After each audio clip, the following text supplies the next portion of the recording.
All right, perfect. Another day. Oh, I'm just a little tired, but we're good. Let's see. We got some fun things happening today. First things first, we have a ViDoc that's going to be dropping in about 30 minutes. I was contemplating whether or not to split these, make this its own little thing, but I'm like, nah, I don't care that much.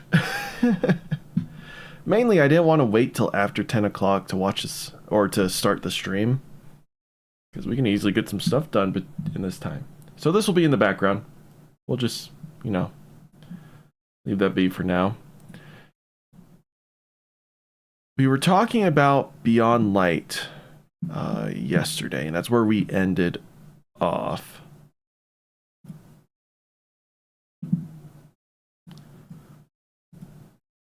And some of the coolest things about Beyond Light, outside of all of its flaws, right, is just the introduction of the darkness and the whole morality of it. Another really cool thing that came with it is the Dark Future lore book, which is Elsie Bray's The Exo Strangers original timeline and the events that happen. Unlike the fan fiction that Callus made about the end of the world, Elsie actually saw the end of the world. And it's weird because it doesn't mention the witness at all, and it makes me wonder if at this point in time did Bungie have the witness conceived?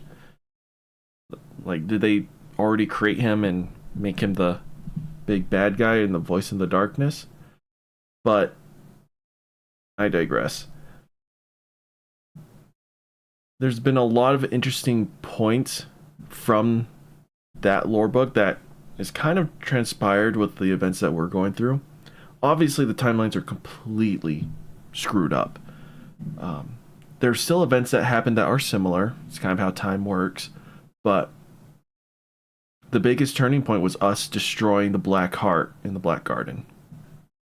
That is the biggest diversion. Elsie tells us, like, no other timeline has someone done that, making us incredibly unique in that regard.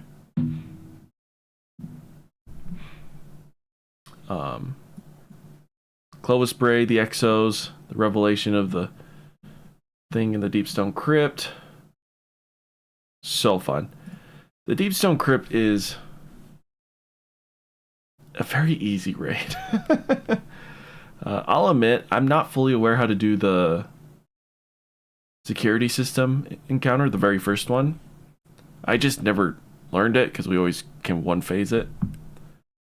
So there's been no need for us to juggle the things around and have everyone participate.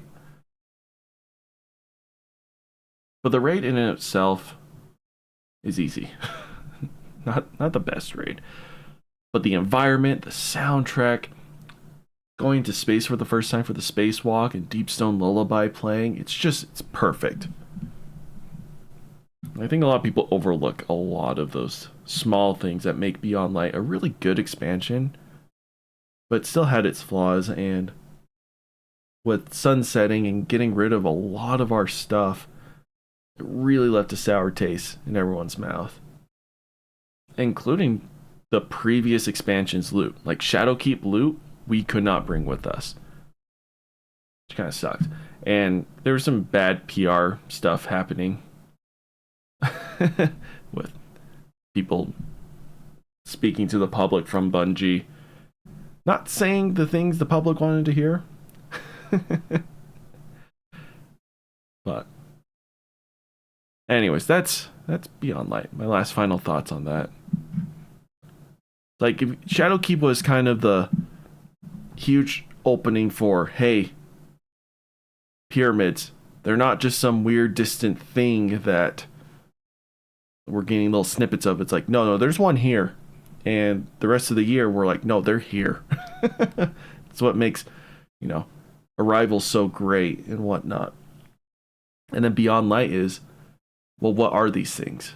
Like, we're starting to get used to them, but we still have no clue what they are. And they're introducing things to us that we never thought possible.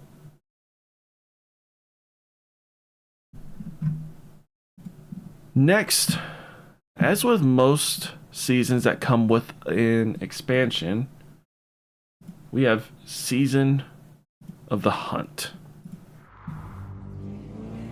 Darkness, our ancient enemy. Foretold by many they came, as the war mind warned us. Oh, hey, yeah. So this was in the war mine bunkers during Season of the Worthy. And then you'd see the pyramid fleets slowly approaching the ring. Many they came, that's what all this was.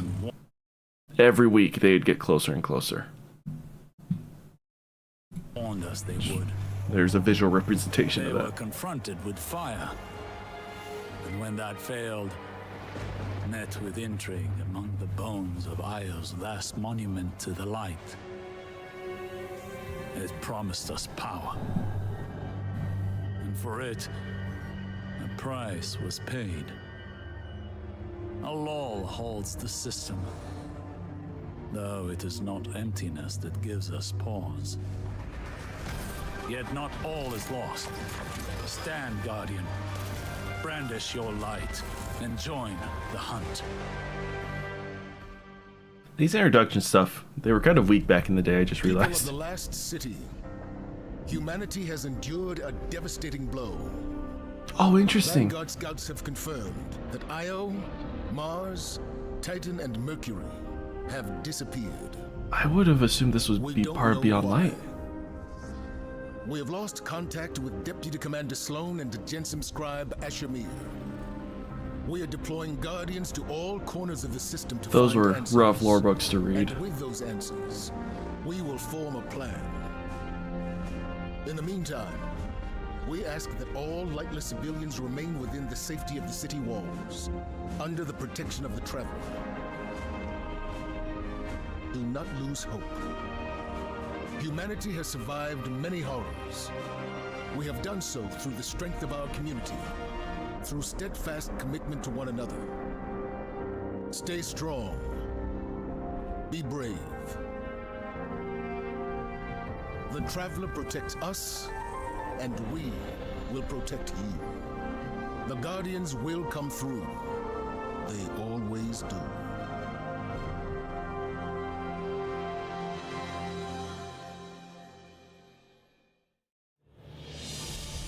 You're here! Finally! I will say, Sagira's dying off screen in a lore book on a website that is not even in the game. That also put a sour note on this season. Because everyone loves Sagira. And we only see her in Curse of Osiris, which is now sunset. We can't see her anymore anyways. But yeah. Is it done? Calm down, Tiara! Osiris!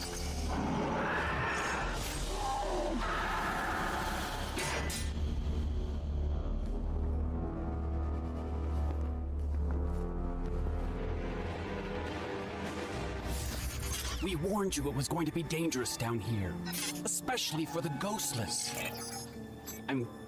I'm glad to see we're all okay, though. I'm Glenn, by the way. It's a pleasure to meet you all. Go on. Introduce yourself. They call me the Crow. My boss wants to see you. Impossible. I like how our Guardian is like baffled by this. We saw the cutscene in Forsaken. Mars showed us. It's done. So it is. Oh, okay. That's the finale cutscene. Throughout this season, we would be sent to hunt Wrathborn, which are essentially... So Ziva Arath, the third sister of the Hive Triage, she can cause someone to go enraged, essentially. Because she's the Hive God of War, they will just go on a relentless killing spree. And that feeds her, right? So that's kind of what she does. It's her form of taking, in a way. And she has these, like, cedars, I think they're called. I forgot what the actual name of them. But they're scattered throughout the Tingle Shore. Where else? It's like the moon. I believe the EDZ. No, that doesn't sound right. Anyways, there's a few locations. And you go and you defeat like boss level enemies and all, yeah. You had to follow the footsteps to hunt them down. It was a very short activity, but it was kind of boring. But you go throughout the season hunting down all the big things. And in the background, you're learning more about Crow. What he's been up to since he's been revived. What he remembers, what he knows. And ultimately, what his servitude to the spider entails. Which essentially means he strapped a bomb to Glint's shell. Meaning, if Crow was to run away, Glint would die. And, yeah, don't want that. So at the end of all of this, we save the shore. So it is. Dealing with Spider. All right, Guardian. As promised, you can have a prized bauble from my lair as compensation for your heroics. I want him. Cute. Real funny. You said anything in the room.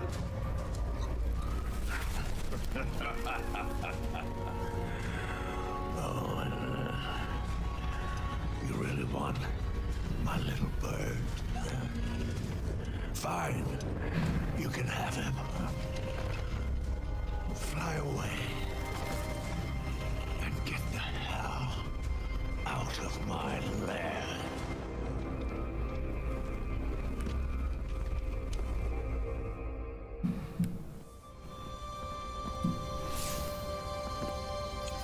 Now what? I don't know. It doesn't feel real. Freedom. Why would you do this for us? Because you're a guardian.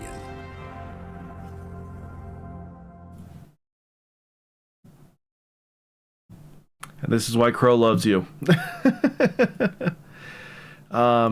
I can't remember too much more about Season of the Hunt. The weapons were okay. We were introduced to another wave-frame grenade launcher. It was Void. I do remember that. Everyone wanted it. But yeah, like I said, with most seasons that come with an expansion, they're a little weaker. Which is to be expected, right? And we can't fault them for it. It's just, this time was a little rough. Good thing we were all playing around with stasis, and that kind of kept us occupied. Europa and the Deepstone Crypt and Clovis Bray really kept us occupied for a while. There were some fun activities during that time. Amazing lore implications. So yeah, that's about it for Season of the Hunt. Let's jump into what could arguably be one of the biggest turning points for Destiny 2, including, well, I don't know where else I was going to say with that. It's a huge turning point. Season of the Chosen. The Cabal, war, want it or not, is all they understand. And so we taught them. Sand Eaters scattered. Dust Giants felled. Ice Reapers buried. Oh, that's right. That's what Siege dancers those were called. Until we grew complacent, and Gaul drove a blade between our ribs, left us gasping. Before the Vanguard showed them that the light cannot be tamed so easily. I should have stepped forward, stamped the Red Legion into extinction. Instead, I ran the banner and watched the city's victories dull our edge once more. It should have ended before they fattened us, before they exploited us, before they forced us to lift up a murderer as our savior. Oh, that's right. Sounds just not like Rasputin still. Warmonger now leads raise a fleet off Nessus. No more waiting. We will be there to put her in the ground.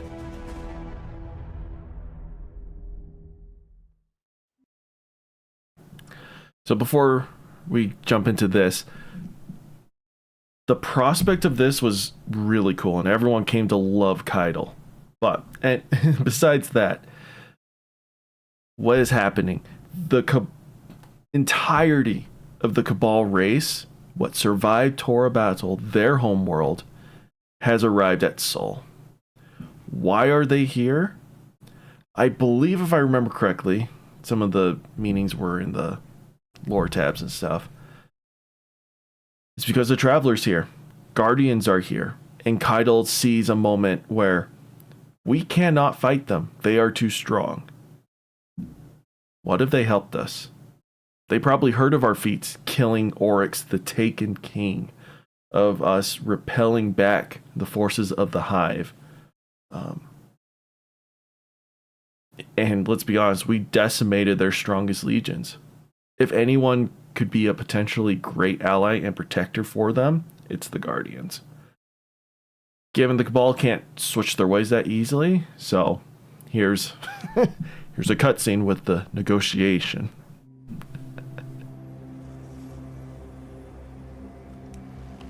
Even my people have a word for peace, but we do not use it often or lightly. I wouldn't have summoned you if I was not sincere.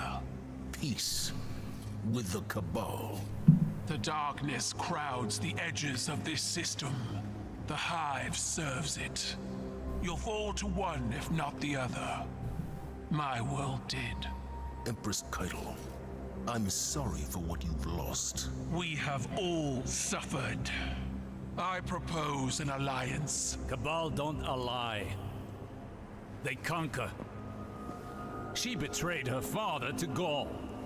Don't think she won't put a gilded knife in your back too. My You're gonna copyright strike me. Do it, Saz.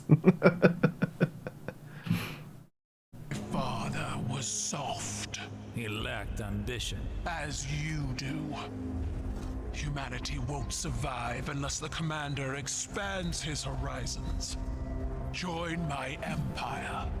You'll keep your title and gain a seat on my war council. With my army and your light, the Cabal will crush the Hive. Then, the Black I think my Fleet- favorite thing is the meme post with Lance. No.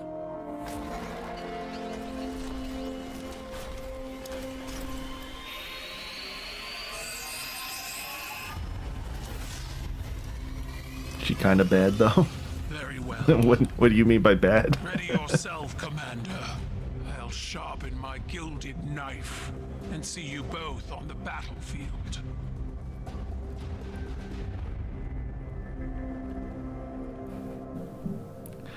My favorite is we proceed then, in order to build an alliance with them, to just slaughter each other into submission.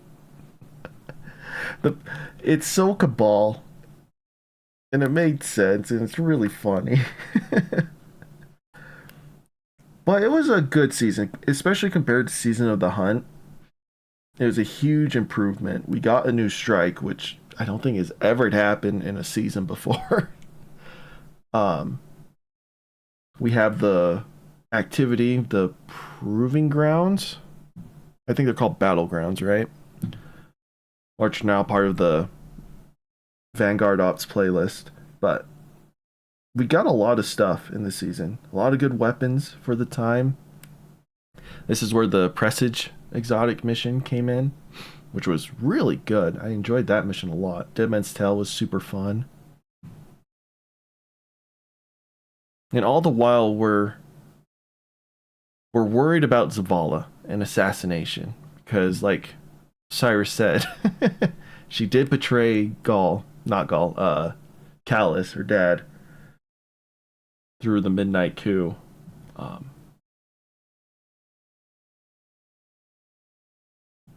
So we put Crow on bodyguard duty, but he has to wear a mask because, you know, Zavala doesn't know about him. Sometimes I like to listen to the city's pulse. I hear it best when the people are asleep and when I'm alone. I should say Osiris put Crow as bodyguard to Zavala. And I wanted to feel the breeze on my face. I took a walk through the first garden we planted inside these walls to remind myself how far we've come. We've made so many sacrifices since those early days. But with the green of that garden and the murmur of the city we built up around it, I could be at peace. For a little while. Why don't I just play through this? I wish I could, Saz. I would. You might not believe it. Once we hit Witch Queen, I will. He was there before I saw him. I turned, and there he was, Uldren Sov, his spirit haunting me. Then he shouted a warning, and something snapped in the trees behind me. I spun around, my gun in hand, before I realized I'd drawn it. It all happened so fast. A Cabal assassin, one of Keitel's no doubt. When I looked back for Prince Uldren, he was gone. Was it a troubled spirit? A hallucination? I wasn't sleeping well before. Now I'm not sure I will at all.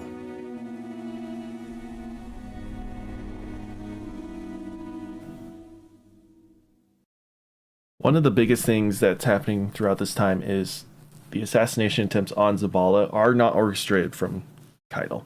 They're from that last remaining scion that, you know, tried to crash the Almighty into us and whatnot. A lot of the scions are not happy with Keitel. So a lot of them have aligned to this, I don't know what they're called. Like leader scion. And they're kind of the ones orchestrating all of this.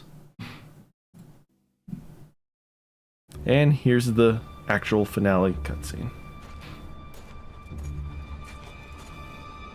Because we also uncovered a plot where the Scions are trying to recreate the light suppression technology that Gaul had. I believe we don't know if they fully acquired it or not. We're not sure if we stopped them in time. Let our blood be the last spilled. Let this ground be hallowed. Do you think you could pass bloodborne pathogens between races like this? Find us.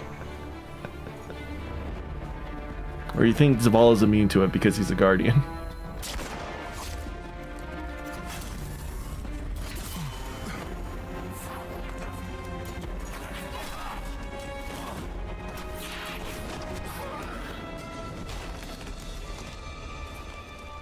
I didn't order this. Bring me the one who pulled the trigger. They'll know who did.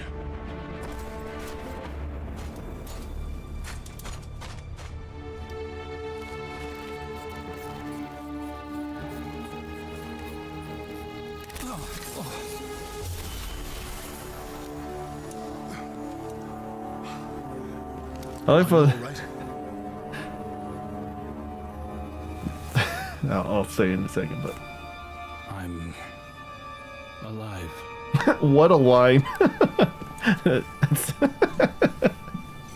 Crow's so dramatic.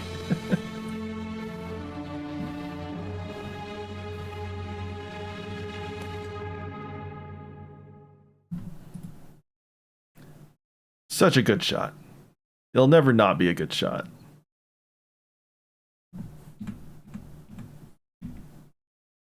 But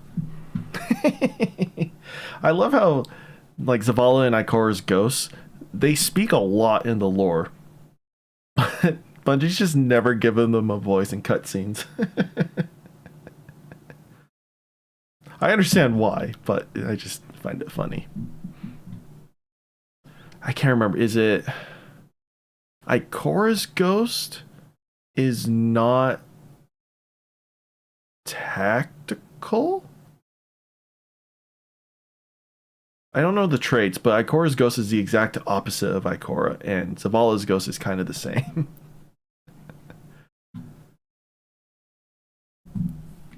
Oh.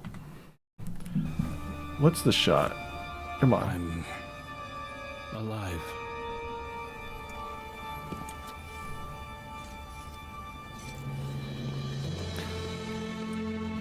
Like, you thought the shot with Cade in the newest cutscene was good. This was the OG.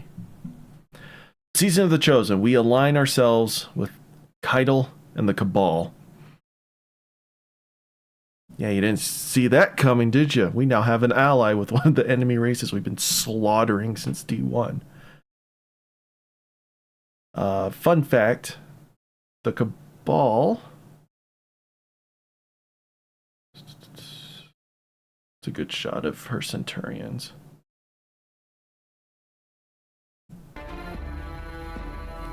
The Cabal's size is based off of their pride of their like clan and their leader.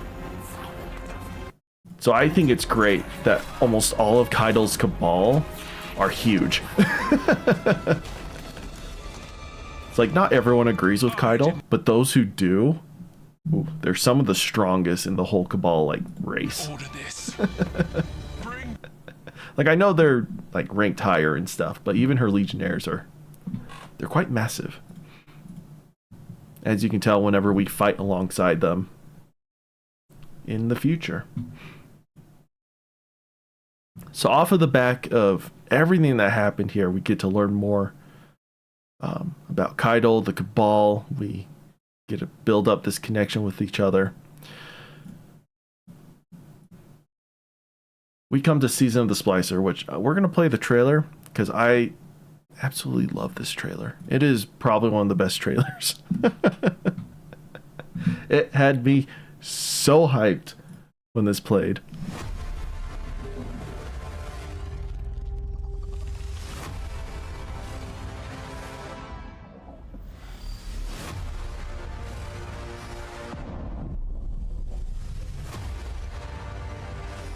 This morning, for the first time in humanity's long and storied history, the sun did not rise. It's a Vex simulation that has plunged the city into an endless night. Osiris and I could only think of one we might turn to. Mithrax. He claims to be among the last sacred splicers. Those with the power to commune with machines. Find him, Guardian. Before the Vex do. We must splice an entrance to the Vex network. I can guide you, but I cannot follow.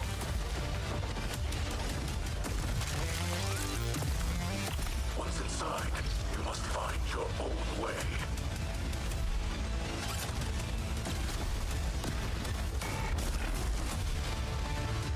Oh, that's right. This is the season Armor Synthesis came about. One of the best changes. Oh, that was so good. And this is the season I started to raid. Part of the old clan I was part of, we played through the Vault of Glass once. It was difficult. It was really hard.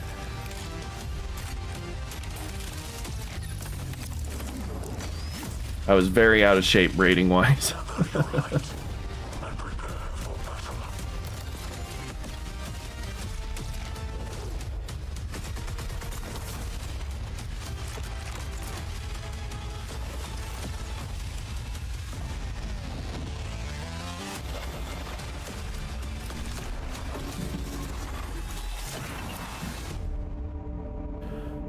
Up to this point, we had known in the background who Mithrax was. We ran across him during the Red War campaign through some small side story stuff.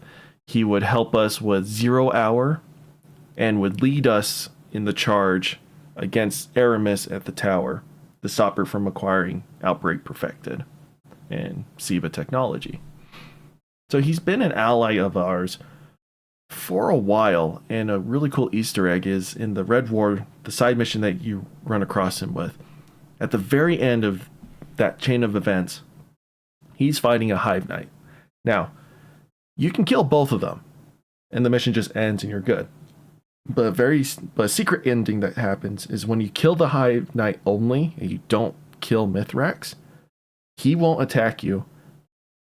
Instead, he'll, give you a little bow or like a head acknowledgement and then transmat away, leaving you with whatever it was you guys were looking for. I think it's like reactor codes or something for the methane pumps. But from that moment on, because that's the canonical ending, he realizes that Guardians are not savages and the light can still provide. He then splits off, works with other Guardians, he becomes part of a fire team, and forms the House of Light, where he gathers other Elixni, really who are just running from the oppressiveness of the Kel system that the other houses have. But these Elixni kind of just want hope for a better world. So we've read all about this for the past year and a half in lore cards. So we assume something like this might happen, where we would team up with Mithrax, but we wouldn't expect it to be right after we team up with the Cabal. So we're just gathering allies at this point.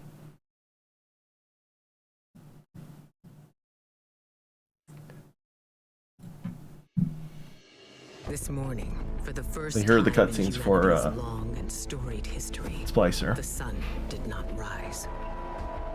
Osiris tells me it's a Vex simulation that has plunged the city into an endless night. It seems they have found a way to harness our energy against us. And even in all his wisdom, Osiris can offer no solution. I don't know what will happen if we can't break the Vex's hold over the city. I do know that we must protect our people, no matter the cost. The Vex are machines, and no one understands machines better than the Elixni. Osiris and I could only think of one we might turn to. Mithrax, Kel of House Light. My spies report he claims to be among the last sacred splicers, those with the power to commune with machines. He may be our best and only hope. Find him, Guardian, before the Vex do. So we're tasked with rescuing Mithrax and House Light, who are stranded on Europa right now.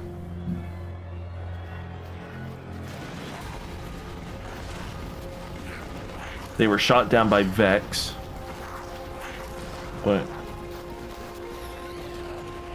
And we're trying to locate the survivors. The Guardian is almost here. Stay down. Stay quiet. How do you know we can trust them? I don't. The introduction to Elixni babies broke the internet. But can you imagine how terrified the Elixni are of Guardians? Especially our Guardian.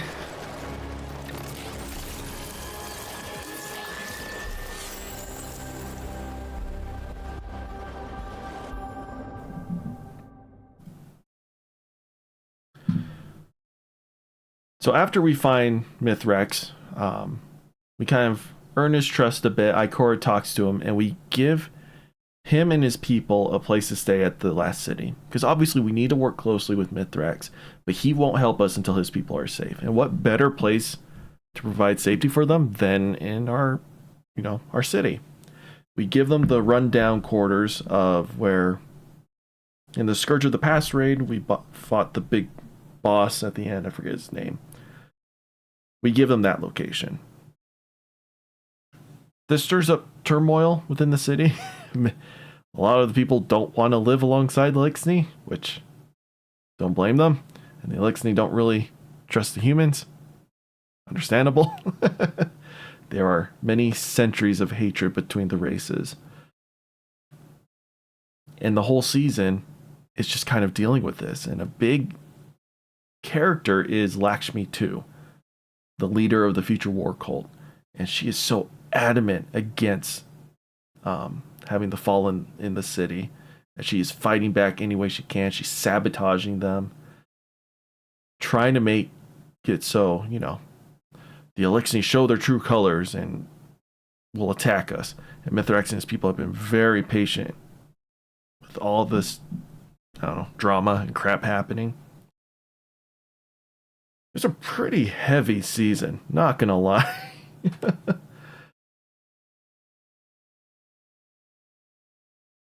But it's always neat looking through like lore books and whatnot of some positive interactions between humans and Elixni, some of the negative interactions between the two.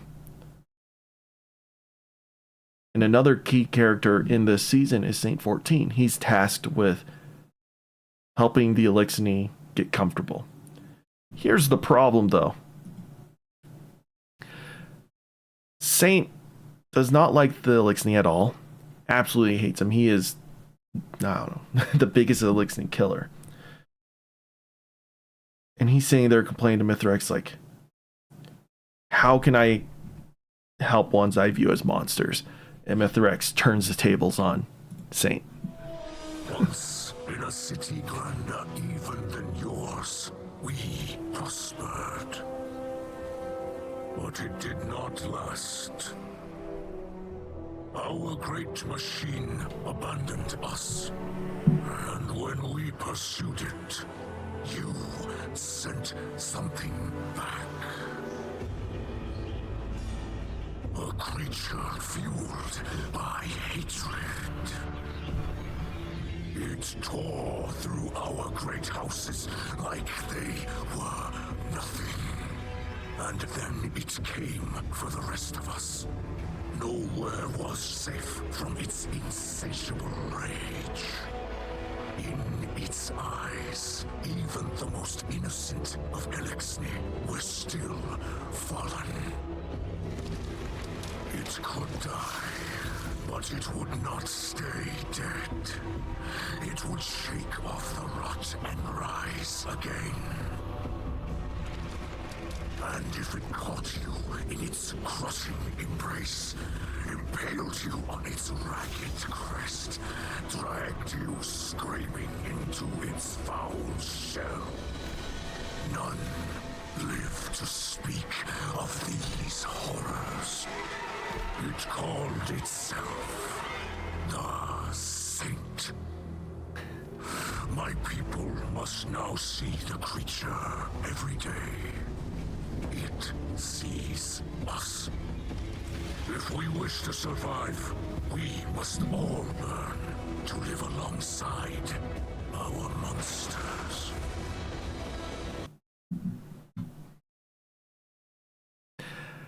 So that kind of shook up Saint. Like, we've come to love Saint. He's a big, lovable goofball. But yeah. This is a big reality check to him.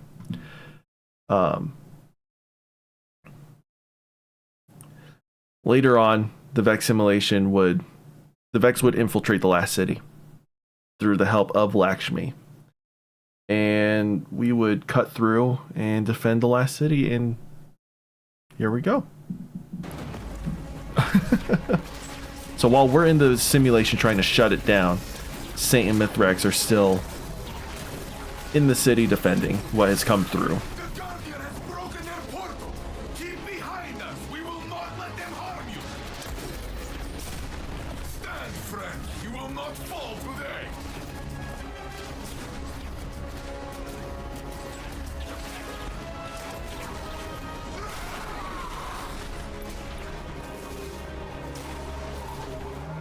Saint or Osiris has been sus this whole season.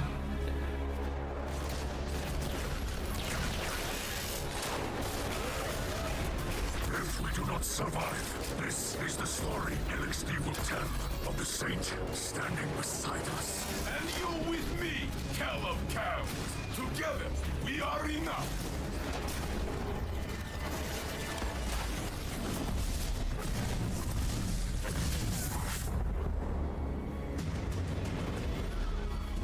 More than enough.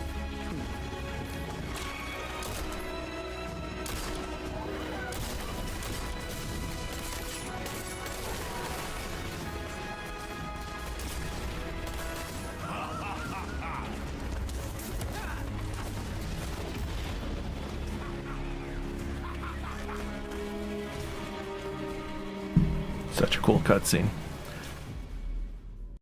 And that just solidifies our allies, the Elixir, are now part of the city. Lakshmi would die during the initial assault. The Vex would come through the portal and just mow her down immediately. But yeah, Season of the Splicer. Incredibly cool season. Also, this started, so we'll watch that in a second. I loved Season of the Splicer. It is one of my favorite seasons, alongside Arrivals and Dawn, right? It's just one of those that the lore was amazing. The activity was fun. The loot was so cool. The weapons from that season were so good. And I believed it was during the season, if not the season after this, in Season of the Lost, where primary ammo was deprecated. We get infinite primary ammo. One of the best changes Bungie's ever made. Yeah, if anything else happened during the season that comes back to mind, I'll talk about it. But essentially what was controlling it was a taken Hydra named Coria. She was under the influence of Savathun. So Savathun is really the one that launched this attack on the city. Yeah, we'll put a pause there. Why don't we watch some of this?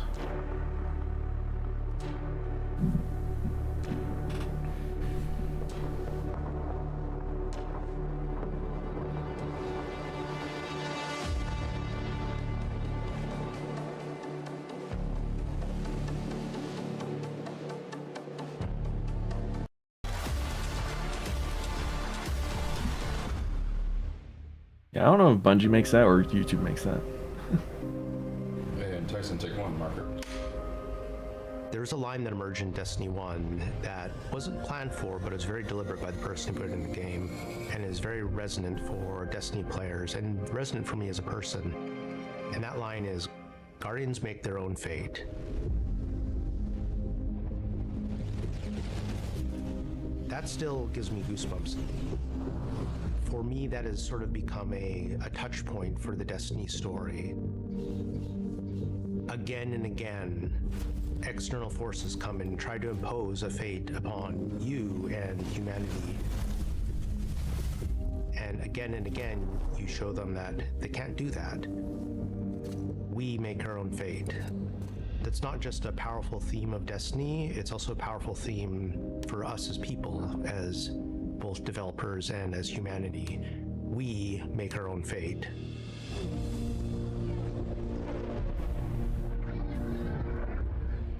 When you're talking about 10 years of story, there's a lot of stuff crammed in there, and there's a lot of things that we could do and could talk about. But as storytellers, the hardest part isn't coming up with the ideas, it's knowing which ones are the important ones.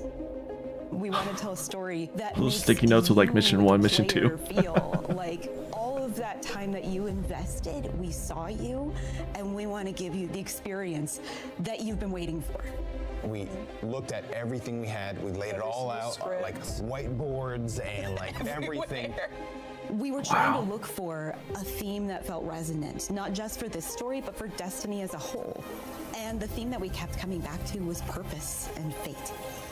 And that's what this story is about, not just for ourselves as the player, but also for our characters. I used to think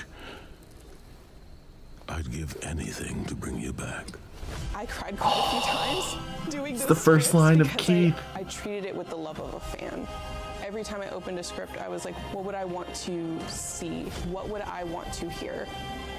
You get to see their emotional journey, the struggle of how do we defeat the Witness.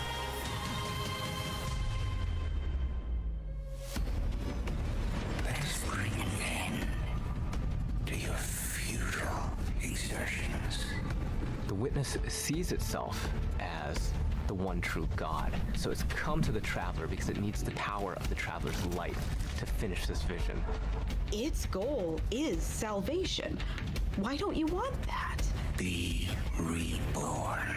Our mission is to make sure that we can prevent it from getting the light, the thing that it needs, in order to make it all happen. It It's finally confronted the Traveler, and here we are, thorns in its side, a blip on its radar, trying to make a difference. You're gonna speak to the witness, and the witness is gonna shine a light on some things, and you wonder, like, what would it be like? What would it be like to be a disciple of the witness? Your guardian's use has yet to be determined. We're in need of a god killer. Every time you hear the witness, you're not just hearing one voice, you're hearing whispers in the background, you're hearing all of these other textures. You're still resisting. You can feel a subtext sometimes where the real witness comes through, or at least things that it doesn't want you to know about it come through. There is only suffering! Putting characters into pressure cookers is what storytellers do best. And I can't imagine a more intense pressure cooker than it's the end of the world. If we fail, everything is frozen forever, and only we can do it. It's just the handful of us inside of a god.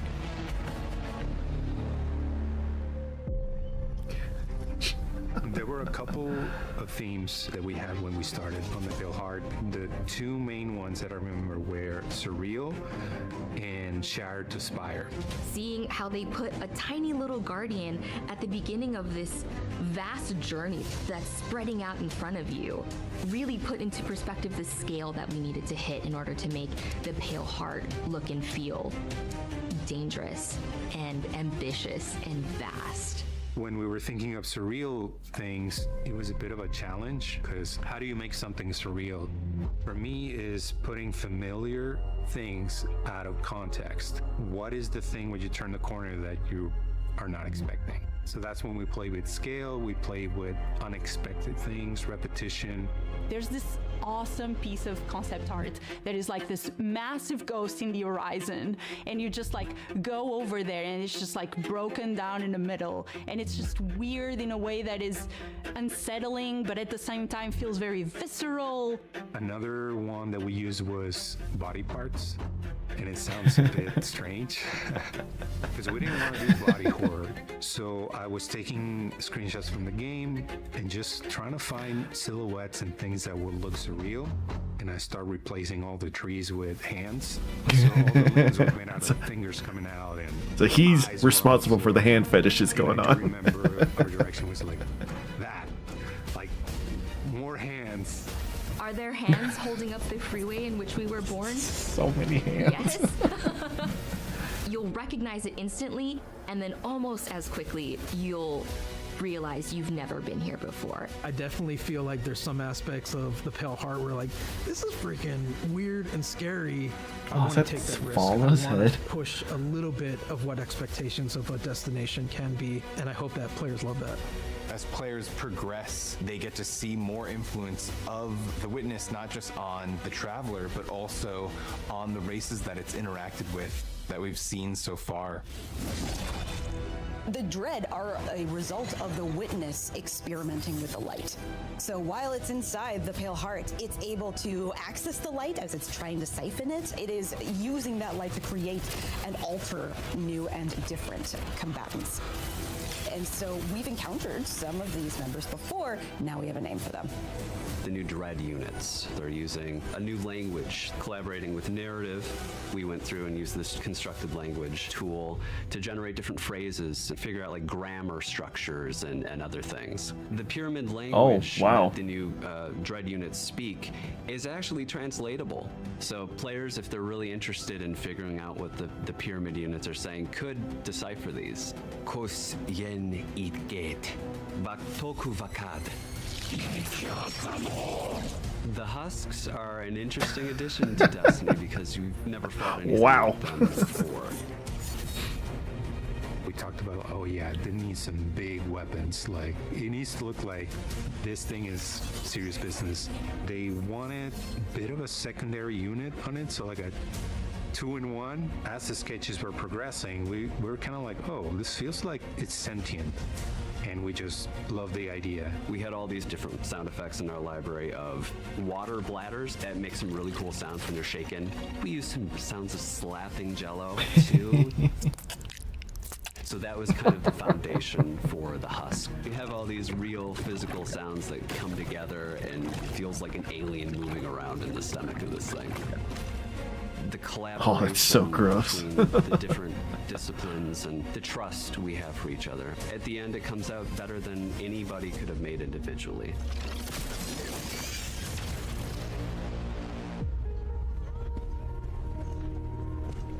There's a moment where you realize, looking at the final shape, that it's not just a story about the Guardian's journey. It's also kind of the story of Destiny's journey. It starts in a place of uncertainty and challenge, and then it changes and evolves, and it proceeds forward into the unknown. And as you get closer to the final shape, those two experiences converge. We know where we're going, we know where we're aiming for. I feel very confident about the love and the work and the thoughtfulness that everyone working on this release put into it. And I think it's inevitable that when people start going in and experiencing all these different things that make up this expansion, I think they're gonna see it. I won't lose another soldier in this war.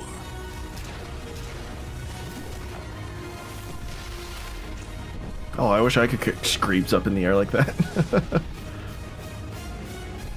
Oh, that's the opening scene.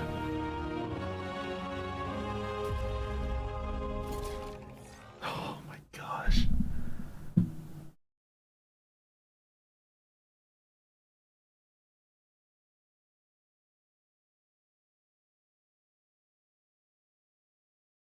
Through or It. First, we need to talk about Keith and voicing Zavala. He does a great job. It's going to take me a little bit to match his voice to Zavala. I didn't think it'd be hard, but listening to his few clips in this video, I was like, ooh. Well, that's a little hard for my brain to, to mash together. Wow. Learning the process that they're going through is amazing. I'm so excited for Final Shape.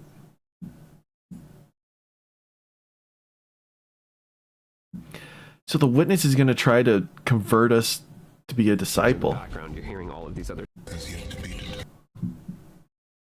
He hasn't given, or it hasn't given up on us, huh?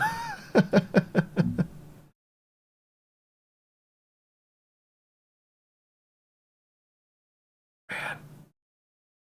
We see a little bit of the witness breaking character, especially during one cutscene, or not cutscene, the trailer that they showed. Like, what was it called? Like Exploring the Pale Heart or something like that.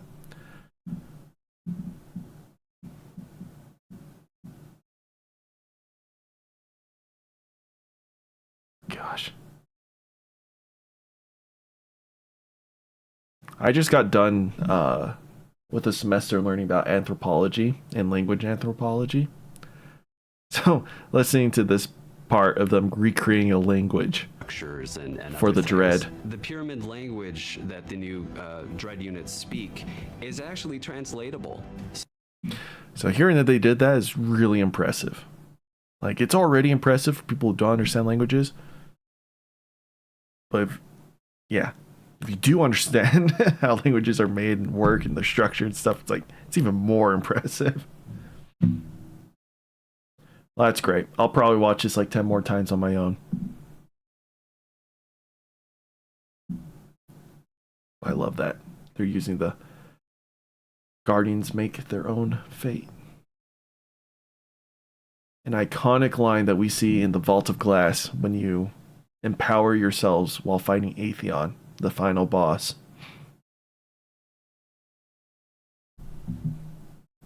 It was a powerful message then, and we never really took it out of context till as the game kept going on, we're like, oh yeah, look at us. We do make our own fate.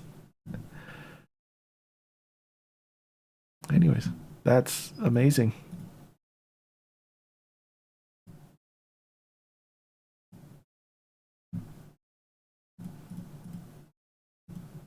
There's another one coming out tomorrow, I think. So to resume where we left off, Season of the Splicer.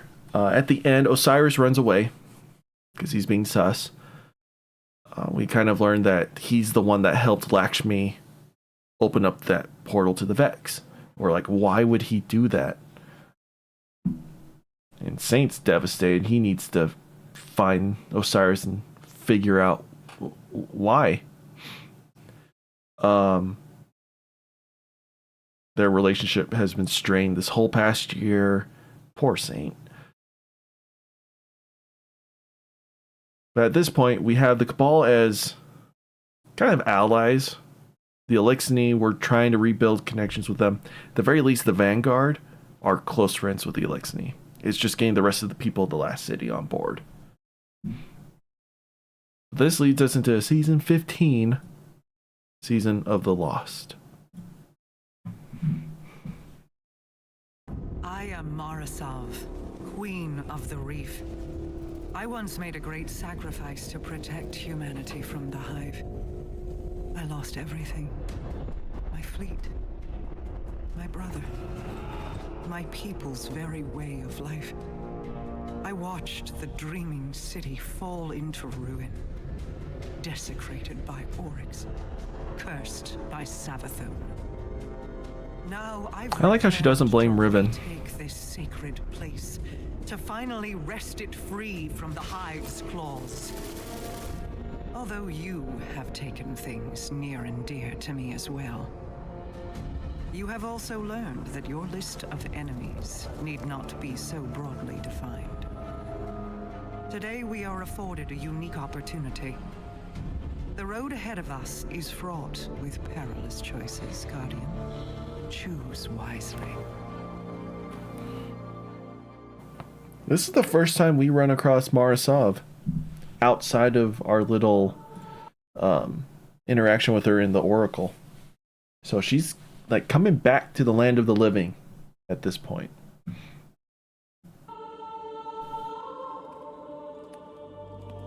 And this is probably one of the most horrific cutscenes Bungie has. I had hoped you'd find your way back. I'm a bit lost, actually. But this feels familiar. Do I know you? Osiris?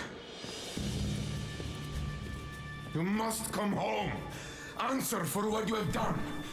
The Vanguard will show mercy. Yes. Ikora and Commander Zavala are nothing if not generous.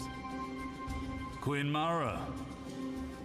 Look how they've welcomed the crow into their flock.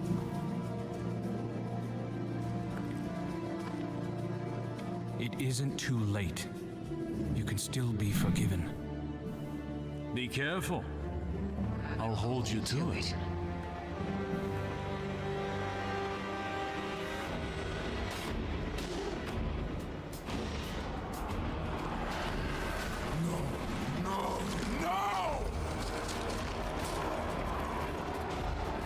Yeah, I just imagine something like from Alien, where the little creature just bursts out of the chest. It's kind of like that. Savathun is just emerging from the corpse of Osiris. Yeah, it's not traumatizing at all.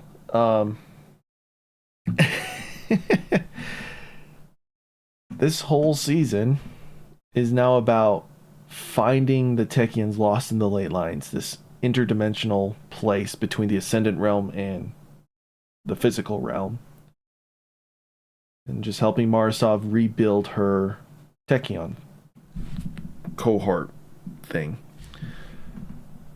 At the same time, Xivu Arath is out to kill Savathun.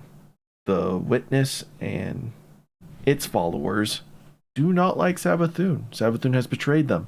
She has kind of gone rogue and is doing her own thing. So a bargain has been made between her and Marasav that Mara would keep her safe.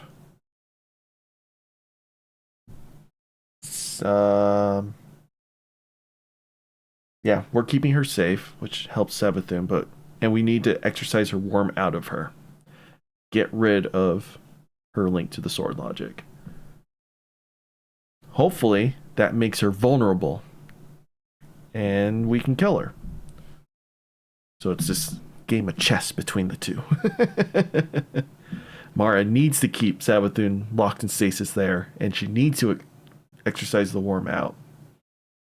And Savathun needs her worm exercised out for her own purposes. But what happens next, right?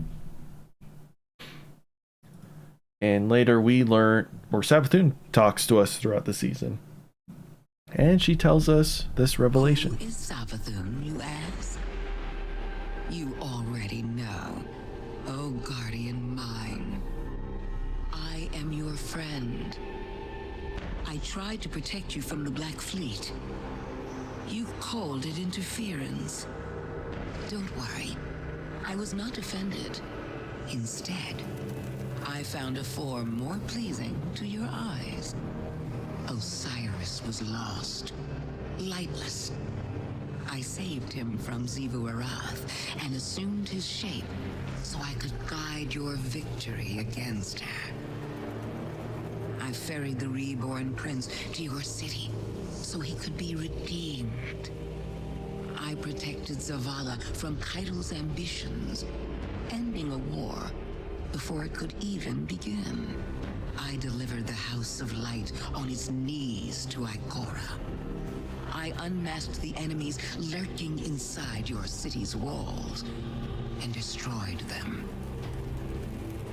You may disagree with my methods, but you can't argue with results.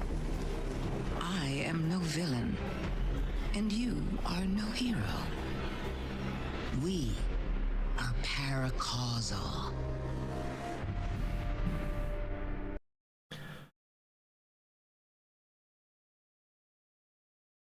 So yeah, that perfectly describes Savathun and her role in the past year. Obviously painted in her light, but that's the gist of it. Another thing that's happening is Mara wants to reconnect with Crow. It's her beloved brother. She misses him. She loves him. But Crow's a guardian. He's been reborn in the light and has no memory of her or his time or life as an awoken prince. So it's this back and forth of Mara trying to rekindle their relationship. So you wish to hear the rest of my brother's story? Fine. I will oblige you. When the storm came, Riga and Aga rode the winds to meet it. A fleet of talons at their back. A great battle ensued. The storm took, as was its nature. Many fell, Agar among them. Riga could only watch as he tumbled down, down, down, until her heart beat alone. She dove into the storm, giving herself to destroy it. Riga's spirit ascended higher into the sky where she hoped to reunite with her brother. Instead, she met the thing that sent the storm. A bottomless well of grief, unreachable by reasoning or bargaining or violence. A voice in the darkness. And so, Riga gathered her feathers into an aegis of wings to shield the world below. But over the years, feathers broke away. Futility wore thin her resolve. Then, one day, her heart began to beat as it once had. Doubled, distant, but different. A beautiful echo.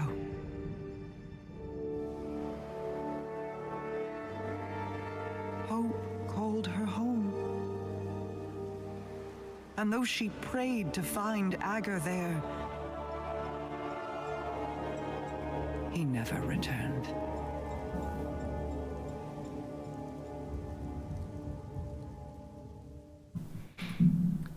Hopefully you don't need interpretation.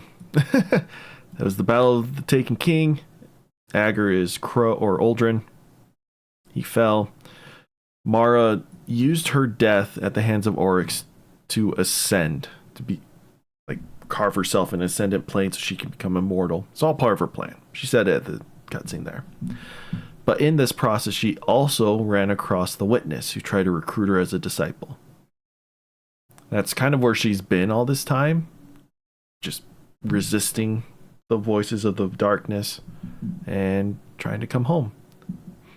Crow was resurrected as a guardian, and she expected him to be back, but he wasn't there. This is all part of the Agriceptor questline, that exotic. Great exotic. I still use it with my stasis build. The catalyst would drop from the seasonal activity called Astral Alignment. It was an okay activity. It was just really long. They tried to make it varied. Like there was a couple things that you could do. It was just a really long activity. It kind of was a little boring. As the Cross has a video of him trying to get the catalyst. Oh, it's fun. Oh, that's a great video. But anyways. At the very end, the end of season mission, I remember this was really cool. We're getting ready to take the warm out of Xivu or of Savathun. But Xivu Arath knows this and has launched a full-out assault. So you gotta like come to the rescue, cutting through her lines to make it to the entrance of the building or the spire, wherever they're at. Hold the line with Petra and the other Corsairs, and then once that's kind of secured, then you rush inside for any of the enemies that have slipped past your defenses and protect Savathun and Mara with the help of Saint and them. It's a really cool mission. It's a shame we can't play that again. But yeah, we hold off Xivu Arath and this happens.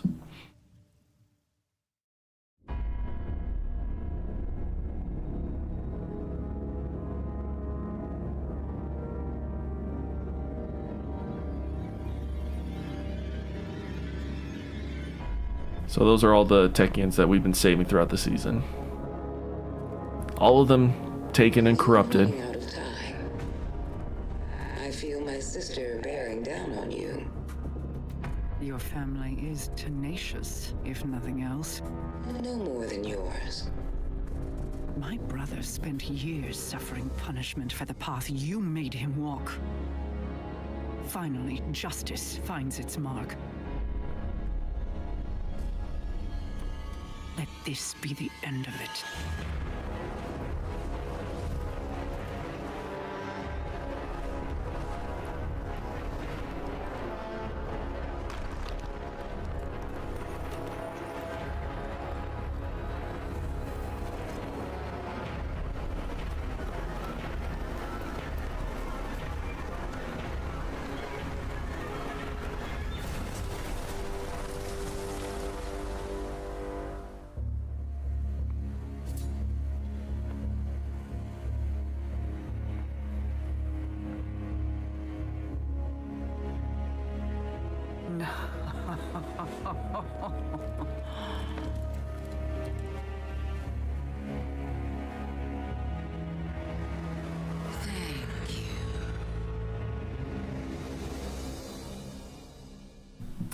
So Xivu Arath gets away. Savathun gets away.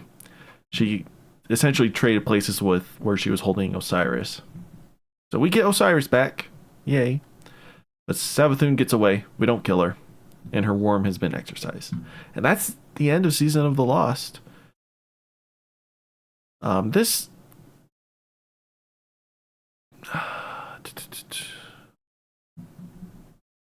did this episode... I think they held off on this till the very end of the Season of the Lost, because Witch Queen got delayed. So this season ended up being like 6 or 7 months long.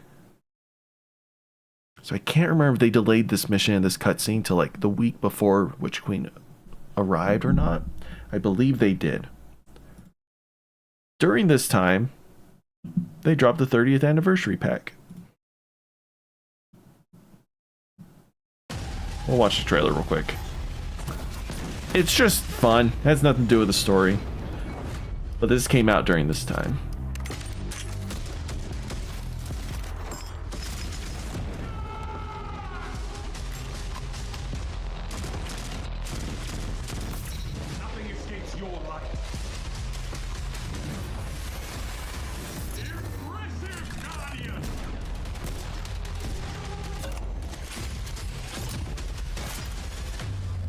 And yeah, the return to Gjallarhorn happened here.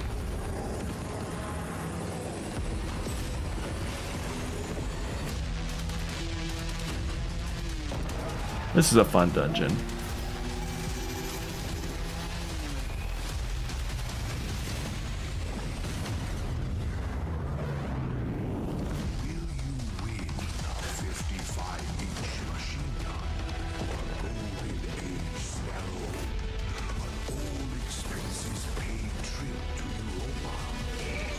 The stupid Star Horse makes an appearance here.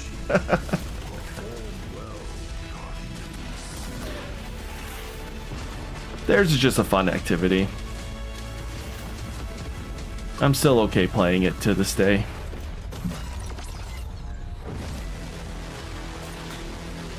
But yeah, story-wise, almost nothing to do with anything that's happening. But a lot of fun throwbacks to, you know, Halo, Marathon, all that stuff. But that happened during this time.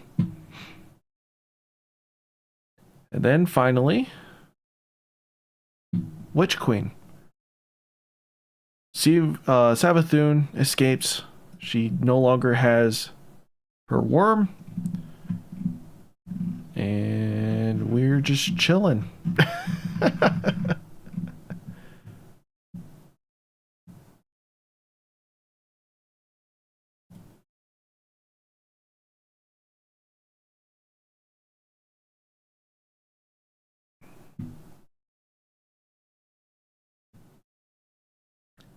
So I need this up because I guess cutscenes don't work in the campaign. One thing that is nice is we can replay these campaigns. So finally, after watching hours upon hours of videos and cutscenes from the last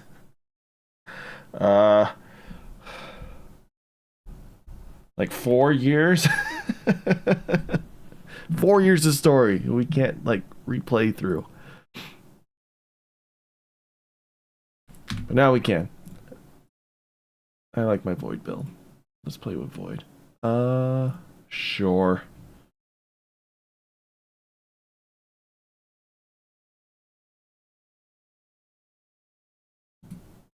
Sure. Let's get our sound. Oh, our sound is up. Why isn't this? Oh, I know what happened.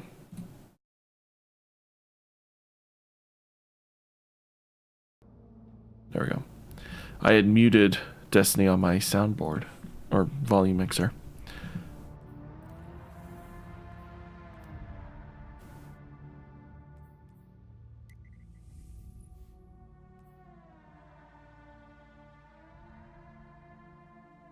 So we get to play the whole campaign, chat.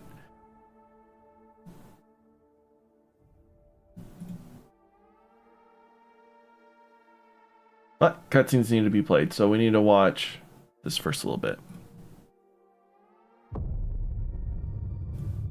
In times of crisis, people look to their leaders for answers. But how dare you use New Exotic's from Wellness? our sky, it seems all I can offer are more questions.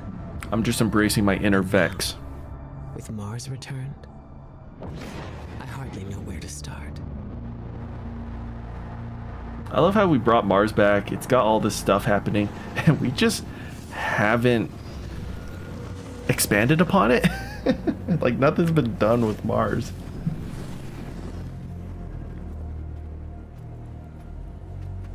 Where is she?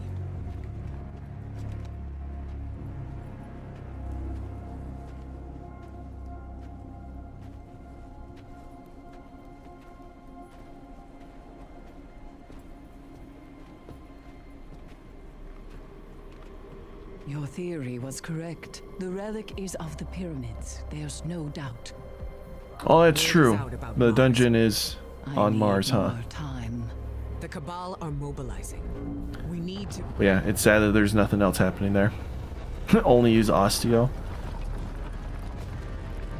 Secure the camp. Nah, I like Funnel Web. And plus, I'm only playing on Classic. I'm not gonna do the Legendary campaign.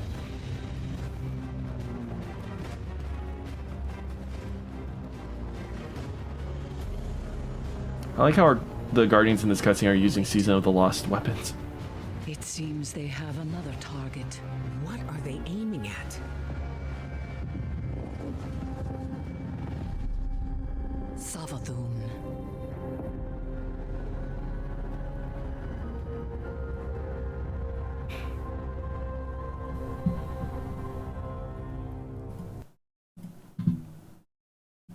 All right, with that, let's let's play the mission.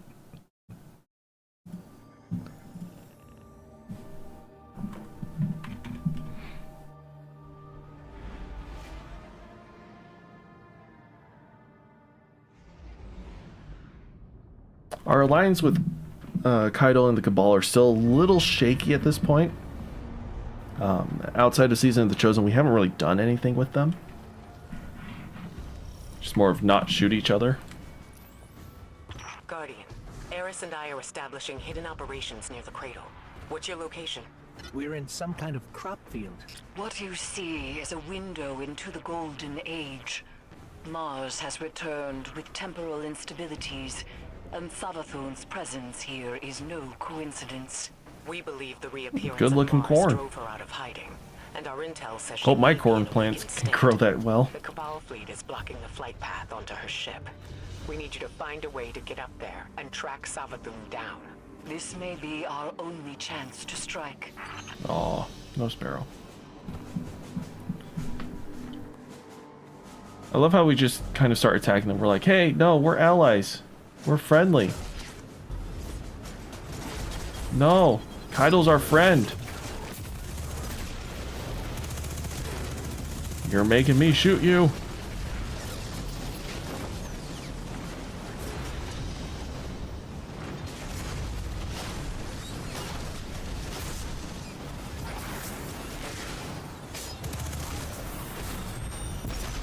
Ah! The Cabal are setting up a giant cannon. I have an idea. Head inside and get me to a console. Ba-ba-ba-bum.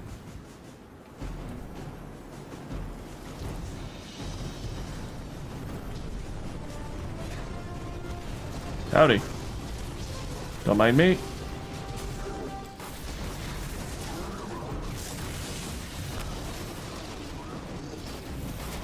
Oh, do I need to clear the area? Come on, Ghost. You can't work while things are shooting at you?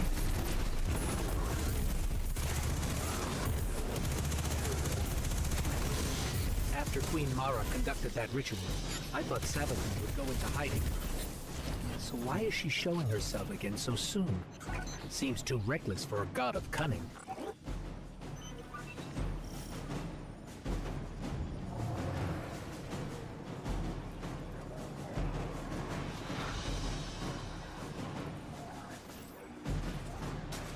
Howdy.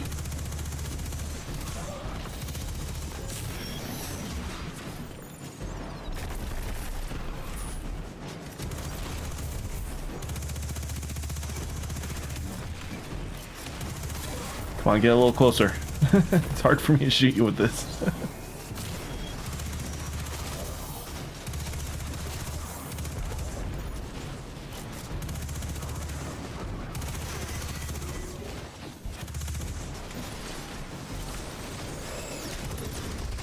If you're still watching this, Oz, is airborne effectiveness in PvE? Because I know it's a PvP thing. I can't remember if they added that to... Power and projectile control. No, not PvE. You'll be the PvP. projectile, of course. I know what you're thinking, but trust me, this will work. My plans always work. Let's start with opening the fuel lines.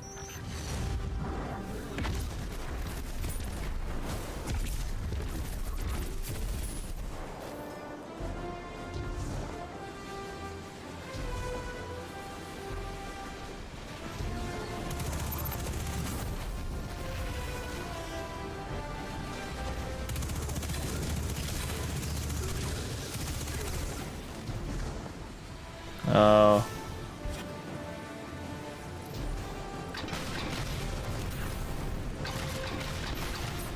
Ow.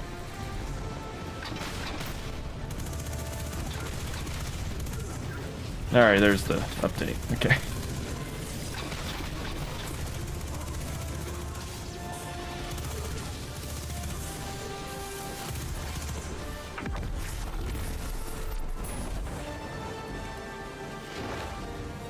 For a second, I thought it went through the floor.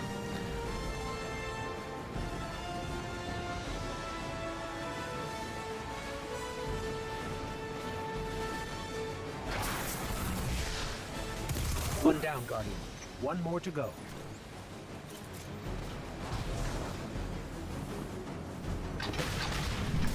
So they're still setting up this cannon, right? And these Centurions hold the wrenches and the tools needed to prepare this. What we're essentially doing is killing the mechanic. Yep, they're called mechanics. We're just busting in, killing the blue-collar workers. Just trying to do their job. It's like you running up to a plumber, killing him, taking his tools, and then doing his job. It's like, why? New lines open.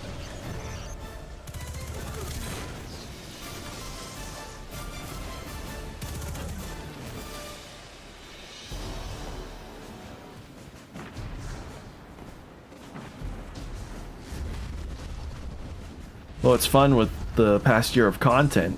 You start looking at, you know, the Cabal and the Fallen as allies, not enemies. Next up, generators. So it made running through this mission really weird. Because you're like, well, we're friends, especially since this is Keidel's forces. Why are we fighting them?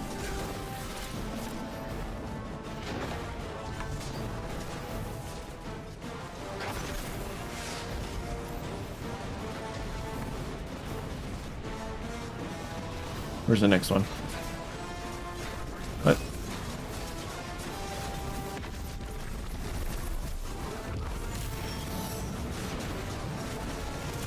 Where's the next technician?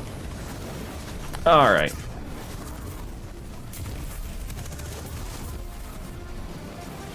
Okay, it was you. Well, I just keep most of them alive.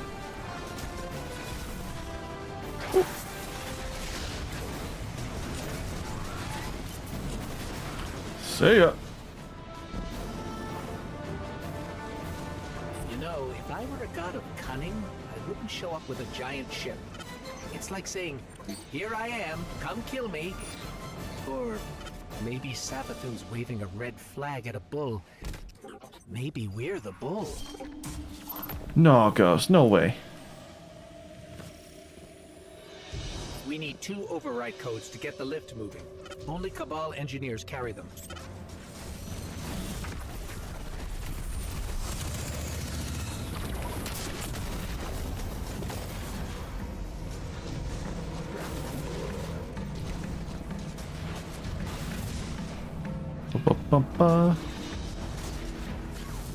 Oh, wait, where is he?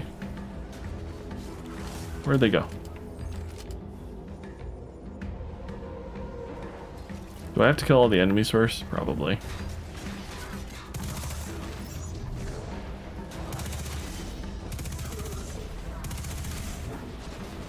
I'm learning a lot about enemy spawns right now.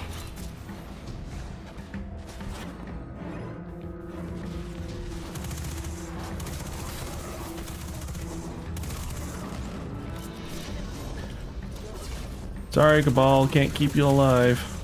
Game won't let me.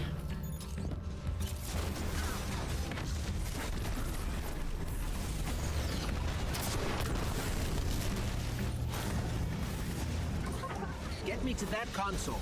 I'll activate the lift. Lift is active. Hey, Just there we have go. to adjust the trajectory. Oh, do I just... Nope.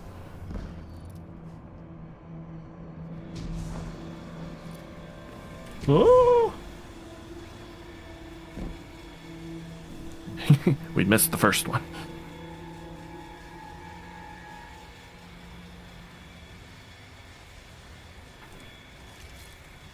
Are you ready to be shot out of a cannon? I am. When I I was searching for the cannon schematics, I saw marching orders from Kaido. She wants to retake Mars as Cabal territory. Not sure how she'll feel about us interfering.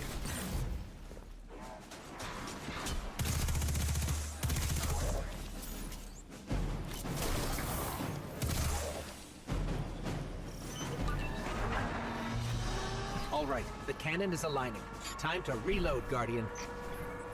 Don't worry, you'll be fine. But I'll stand by to revive, just in case. To my knowledge, no Guardian has ever been on Savathun's ship before. Either she's inviting us aboard, or she's so weak after that encounter with Queen Mara that she's getting clumsy. I'm hoping for the latter, but I wouldn't bet on it. Yeah, I wouldn't bet on it either. Oh my gosh! Imagine we just splattered against that ship.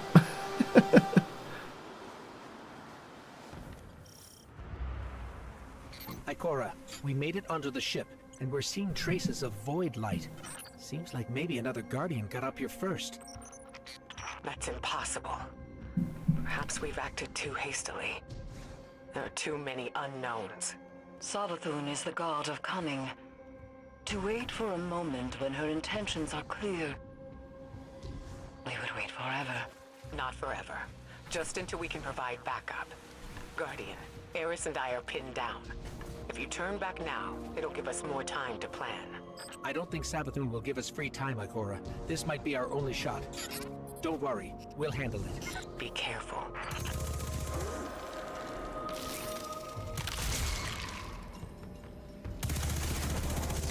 Those stupid moths. And GM content. Oh. Did you see that moth just now? It was glowing with light.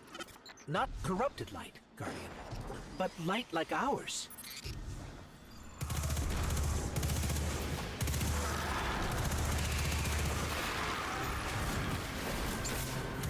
Now, slaughtering Hive, I don't mind doing.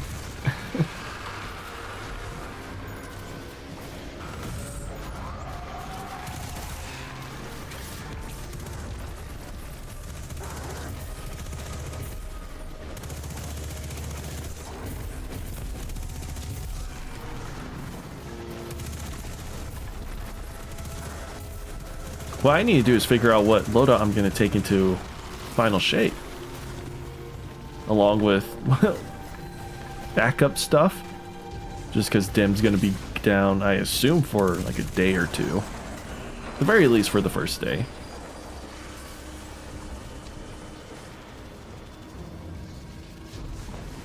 I don't know, part of me kind of just wants to go Void.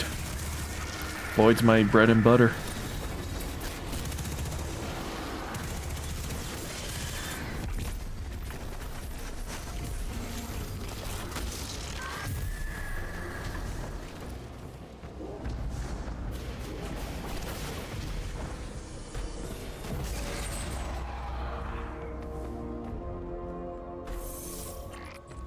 Shouldn't be able to use the light against us.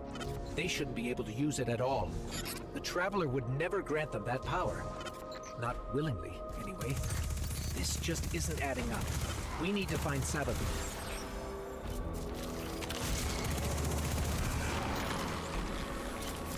Guess we've seen corrupted light before.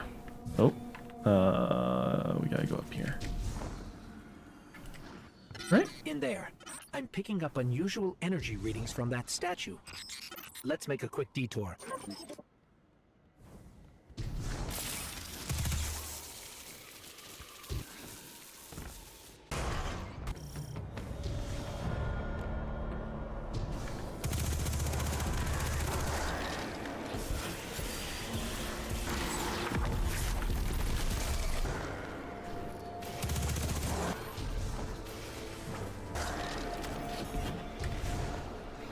Yeet. I remember playing this on Legend difficulty solo, mind you. Played this whole thing solo. And man, it took a long time. And a lot of missions were really hard. Trying to capture void light from dead Guardians. Maybe this is related. Maybe she's been studying the void all this time. that be how she did this?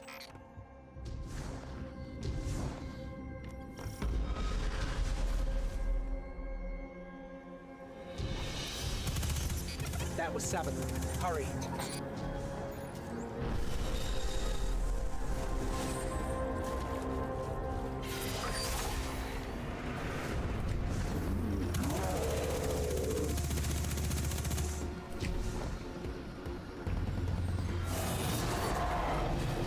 That's void light. No. No, that's impossible. Is that a ghost? It can't be. Get me closer, Guardian. I have to see. Oh my gosh. We have to stop its ghost. There's no other way. Hi. That thing is not like me. You see that, right?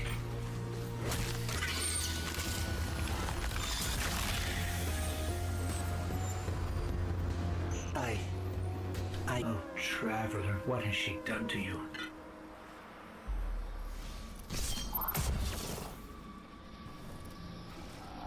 If we hadn't already seen that before in like trailers, then one of the biggest reveals. Oh man, they're scary on legend difficulty. Oh, it takes forever to kill those things. And they hit you at one shot. They scary.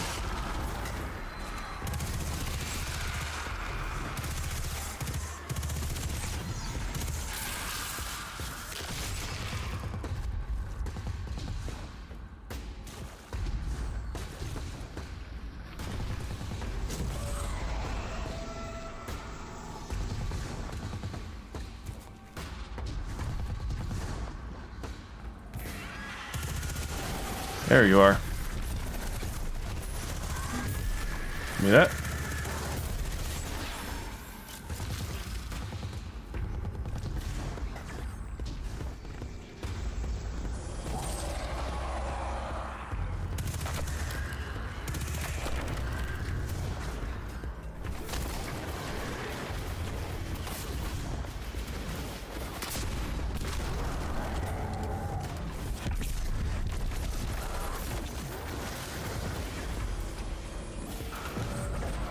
A bite. Yeet. Yeet. Oh, there we go.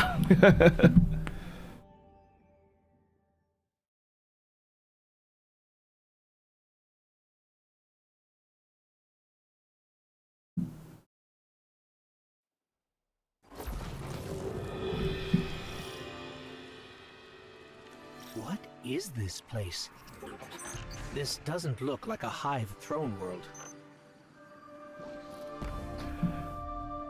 I think this is so the season of the Lost finale that we saw Savathun escape happened a week before this, because I remember the discussion being like, wow, she's been real busy in 1 week.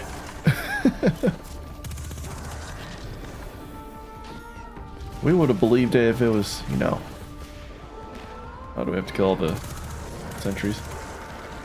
We would have believed if, you know, it took her a couple months and that delay was to do this, but oh, hello.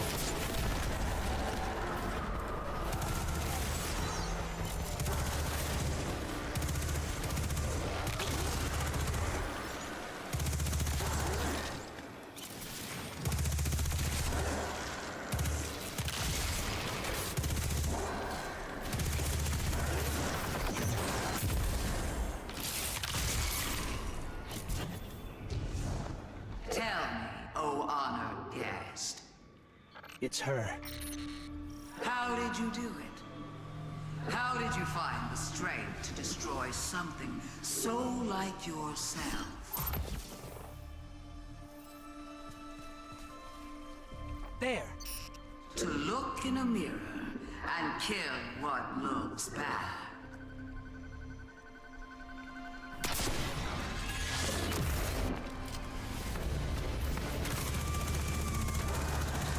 She's quick. She dodged a rocket.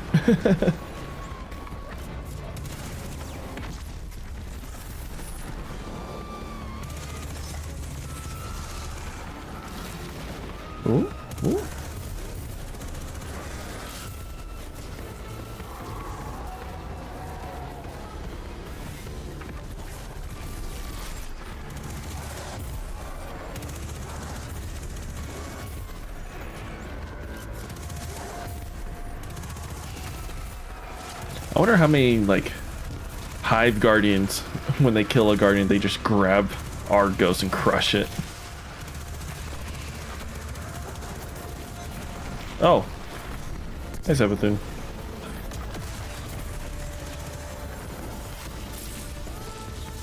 Come on, you're strong. That was too easy. Oh, no, my chest. I want my loot. It did seem too easy, didn't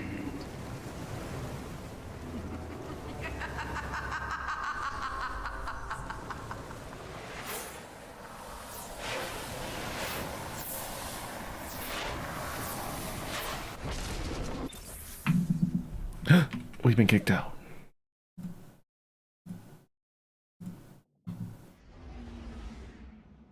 And that's it. That's the end of the mission. Normally, some cutscenes would play, and that's what we're gonna do. Boop. All right, what cutscenes do we need to play? Okay, we gotta play till the relic.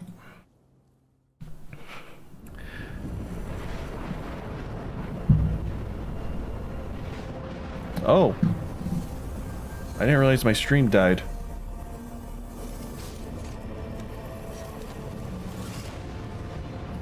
Hold up, hold up. The crap just happened.